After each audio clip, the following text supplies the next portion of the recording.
டே பரமா படிடா. Hello guys, welcome back to my channel. இன்றைக்கி நம்ம என்ன சம்மரி பார்க்க போகிறோம் அப்படின்னா, முலிபிரிட்டி. இதை எழுதுனவங்க சுஜாதா பட். ஃபர்ஸ்ட் இந்த டைட்டிலோட மீனிங் என்ன அப்படின்னா, விமன்ஹுட் இல்லைனா விமனோட குவாலிட்டிஸை சொல்லுவாங்க இல்லையா, அதுக்காக இந்த ஒரு வேர்டை வந்து யூஸ் பண்ணுவாங்க. ஸோ கம்ப்ளீட்லி ஒரு விமனை பற்றி தான் இது இருக்க போகுது அப்படின்றத டைட்டில்லே ரிவீல் பண்ணிட்டாங்க. சுஜாதா பட் ஒரு இந்தியன் ரைட்டர். 1988 வந்து பப்ளிஷ் பண்ணியிருக்கிறாங்க. இது அவங்களோட ஒரு debut collection, first poetry collection இருக்கும் இல்லையா, அது பர்னிசம் அப்படின்னு சொல்லப்படுற ஒரு போம் கலெக்ஷனில் தான் இவங்க பப்ளிஷ் பண்ணியிருக்கிறாங்க. இந்த பர்டிகுலர் போம் ஃப்ரீ வேர்ஸில் தான் எழுதியிருக்கு. ஸ்டான்ஸாவாக இதை டிவைட் பண்ணலை, எந்த ஒரு பேட்டர்னும் இல்லாமல் ஃப்ரீ வேர்ஸில் தான் எழுதியிருக்கிறாங்க. எக்ஸ்ப்ரெசிவ் நரேட்டிவ், ஒரு ஸ்டோரியை நரேட் பண்ணுற மாதிரி, ஒரு சீனை வந்து நரேட் பண்ணுற மாதிரி தான் இந்த ஸ்டோரி இருக்குது. ஓகேவா? ஸோ இது வந்து அவங்களோட பர்சனல் சைல்ட்ஹுட் மெமரியிலேருந்து இதில் ரிஃப்ளெக்ட் பண்ணியிருக்கிறாங்க. ஓகேவா? ஸோ இதில் வந்து நிறையா லிட்ரரி டிவைஸ் எல்லாமே யூஸ் பண்ணியிருக்கிறாங்க. ஒரு விமன்ஹுட் அண்ட் ஃபெமினிட்டியை ரிஃப்ளெக்ட் பண்ணுற விதத்தில் இருக்கும். ஓகே, சம்மரி பார்த்துடலாம். போம் லைன் டிஸ்கிரிப்ஷனில் கொடுத்துருக்குறேன், அதையும் ஃபாலோ பண்ணிக்கோங்க. எப்படி ஸ்டார்ட் பண்ணுறாங்க அப்படின்னா, she things more about a girl. அந்த போயட் இருக்காங்க இல்லையா, அவங்க வந்து ஒரு பொண்ணை நினச்சி பார்க்குறாங்க. அவங்க பார்த்த ஒரு சீனை வந்து நினச்சி பார்க்குறாங்க. அந்த சீனில் ஒரு பொண்ணு இருக்கிறா, அதை பற்றி அதிகமாக நினச்சிட்டே இருக்கிறாங்க, நிறைய தடவை நினச்சி பார்க்குறாங்க. அப்படி என்ன பார்த்துருப்பாங்க அப்படின்னா, ஒரு பொண்ணு வந்து கேதரிங் கவுடங்க், மாட்டு சாணம் இருக்குது இல்லையா, அது எல்லாத்தையும் ஒரு பொண்ணு கலெக்ட் பண்ணிகிட்ருக்கிறத, கேதர் பண்ணிகிட்ருக்கிறத இவங்க பார்க்குறாங்க. ஸோ விச் மீன்ஸ் ஒரு ரூரல் சைடில் ட்ரெடிஷ்னல் இந்தியாவில் நடந்த ஒரு சீனை அவங்க பார்க்குறாங்க.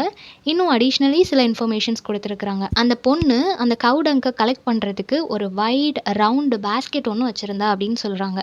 ரொம்பவே அகலமான ரவுண்டான ஒரு பேஸ்கெட். நிறைய மூவிஸில் நம்ம பார்த்துருப்போம் இல்லையா அந்த மாதிரியான பேஸ்கெட்ஸ். அப்படி ஒரு பேஸ்கெட்டை அந்த பொண்ணும் வச்சுருக்கிறான். மெயின் ரோடுக்கு பக்கத்தில், இவங்களோட வீடு போயிட்டு இருக்கிறாங்க இல்லையா, அவங்களோட வீட்டுக்கு பக்கத்தில் தான் ஒரு மெயின் ரோடு இருக்குது. அந்த சைடில் தான் அந்த பொண்ணும் இருக்கிறா அப்படின்றத சொல்கிறாங்க. ராதவாலாப் அப்படின்னு சொல்லப்படுற ஒரு டெம்பிள், அந்த டெம்பிள் வந்து மணிநகரில் இருக்குது. ஸோ அந்த டெம்பிள் பக்கத்தில் தான் இந்த ஒரு சீனை வந்து அவங்க பார்க்குறாங்க. மேபி டெம்பிளில் வந்து அவங்க அந்த கோமியம் யூஸ் பண்ணுறதுக்காகவோ இல்லை வேறு எந்த பர்பஸ்க்காகவோ அந்த கவ் வச்சுருக்கலாம். அதை வந்து ப்ராப்பராக அவங்க மெயின்டைன் பண்ணிகிட்ருக்கலாம். அதுக்காக இந்த கேர்ளை ஒரு இன்சார்ஜாக அவங்க போட்டிருக்கலாம் இல்லையா. எனக்கு தெரியல கோவிலில் வந்துட்டு என்ன மாதிரியான பர்பஸ்க்காக அதை யூஸ் பண்ணுறாங்கன்னு. பட் அது ஒரு கோவில் பக்கத்தில் இருக்கிறது, அந்த டெம்பிள் பக்கத்தில் மணிநகரில் இருக்கிறத போயட் வந்து பார்க்குறாங்க. ஸோ அதை பார்த்த உடனே அவங்களுக்கு அந்த பொண்ணே எப்போவுமே ஞாபகம் வந்துகிட்டே இருக்கிறாங்க. அவங்க ஞாபகத்தில் பூரா அந்த பொண்ணு தான் இருக்கிறாங்க. அவங்கள பற்றி நிறைய நினைக்கிறாங்க. த வே ஷி மூட், அவங்களோட கையை அவங்க எப்படி ஒவ்வொரு மூவும் எடுத்து வைக்கிறாங்க. சில பேர் வந்து கரெக்டாக அந்த மாட்டு சாணத்தை வந்து செவத்தில் தட்டுவாங்க இல்லையா, அது வரட்டியாக மாறி அப்புறம் எடுப்பாங்க. ஸோ அந்த மாதிரியான ப்ராசஸ் எல்லாமே பண்ணுறது எல்லாராலையும் முடியாது. எல்லாரும் அவ்வளோ ஈஸியாக ப்ராப்பராக அந்த மாதிரி ரவுண்ட் ஷேப்பில் அந்த செவுத்தில் அடிக்க முடியாது. அதுவுமே ஒரு ப்ராக்டிஸில் வர்றது தான் இல்லையா. ஸோ அந்த மாதிரி அவளோட கை வந்து எவ்வளோ அழகாக அந்த கிரேஸ்ஃபுல்லாக அந்த ஒர்க்கை பண்ணுற அந்த ஹேண்ட்ஸோட மூவ்ஸ் எல்லாத்தையுமே இவங்க நோட் பண்ணுறாங்க. கவு டங்க்லேருந்து ஒரு ஸ்மெல் வரும் இல்லையா, அந்த ஸ்மெல் வருது. தென் ரோடில் நிறைய டஸ்ட்டாக இருக்கும்போது ஒரு ஸ்மெல் வரும் இல்லையா, அந்த ஸ்மெல் வருது. தென் கேனா லில்லிஸ் அப்படின்றது வந்து இது ஒரு டைப் ஆஃப் ஃப்ளவரிங் பிளான்ட் தான். ஓகேவா? இதில் நல்ல ஸ்மெல் வரும்.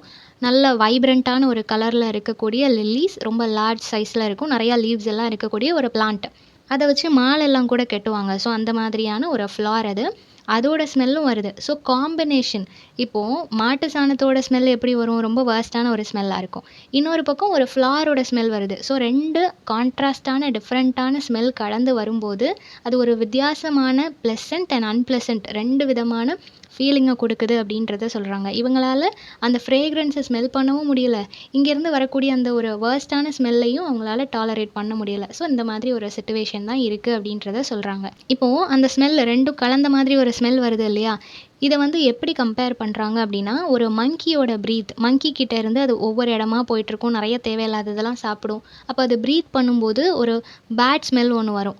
அந்த மாதிரி ஒரு வேர்ஸ்டான ஸ்மெல்லும், இன்னொரு பக்கம் புதுசாக நம்ம அப்போ தான் துவைச்ச துணியை வந்து காய போடுறோன்னா அந்த ஃப்ரெஷ் வாஷ்டு கிளாத்லேருந்து ஒரு ஸ்மெல் வரும் இல்லையா, ஒரு ஃப்ரேக்ரன்ஸ் வரும் இல்லையா, அதுவும் கம்பேர் பண்ணுறாங்க. ஒரு மங்கியோட ப்ரீத் அண்ட் ஃப்ரெஷ் கிளாத், அதோட ஸ்மெல், இது ரெண்டும் கலந்தால் எப்படி இருக்குமோ அதே மாதிரி தான் அந்த ஃப்ளார் அண்ட் கவுடங்கோட ஸ்மெல் எனக்கு இருக்குது அப்படின்றத சொல்கிறாங்க.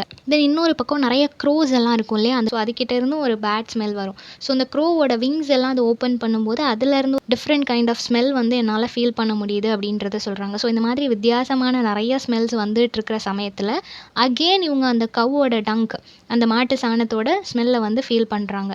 ஏன் அகெயின் அந்த ஸ்மெல் வருது அப்படின்னா, அந்த கேர்ள் வந்து அதுலேருந்து கொஞ்சத்தை எடுக்கிறாங்க, கொஞ்சம் சாணத்தை அவங்க கையில் எடுக்கிறத இவங்க பார்க்குறாங்க. இப்போ அந்த பொண்ணு மேபி அந்த செவுத்துல அத மாதிரி அத பிளேஸ் பண்ணுறதுக்காக கூட ரெடி பண்ணிட்டு இருக்கலாம். ஸோ இப்போ கம்ப்ளீட்லி பொயட்டை சுற்றி எல்லா ஸ்மெல்லுமே இருக்கிற மாதிரி அவங்களுக்கு ஒரு ஃபீல் இருக்குது. போத் ப்ளசன்ட் அண்ட் அன்பிளசன்ட் எல்லா ஸ்மெல்லுமே என்னை சுற்றி தான் இருக்குது அப்படின்றத சொல்கிறாங்க.